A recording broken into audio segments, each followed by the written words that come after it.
Le fiamme alte illuminano la notte di Altavilla Vicentina. Non sono ancora le 10 di sera quando un violento incendio esplode all'interno della IMP, azienda di detergenti. Uno dei capannoni di via 4 novembre diventa un inferno mentre gli operai sono impegnati nel turno notturno.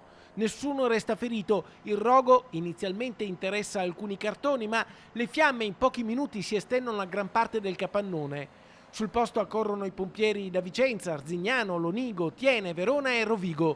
Durante lo spegnimento si verificano diversi scoppi ed esplosioni del materiale coinvolto dalle fiamme.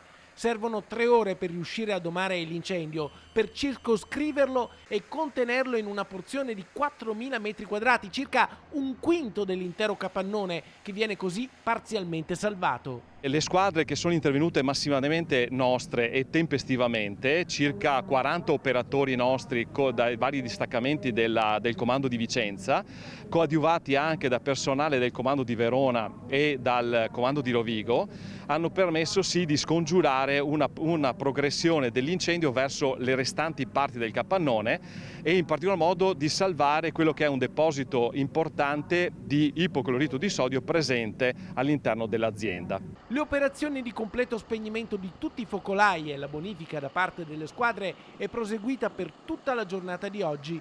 Bonificate le acque reflue con la presenza di ditte private. Le cause del rogo sono al vaglio del nucleo investigativo antincendio territoriale dei Vigili del Fuoco. Intanto la qualità dell'aria sarebbe rientrata nella normalità. Le cause sono ancora al vaglio, anche perché siamo ancora in un periodo, sembra quasi ma caldo, e quindi stiamo cercando di verificare e di andare in maniera puntuale e precisa anche in base a quelle che sono le testimonianze dei lavoratori stessi dell'azienda.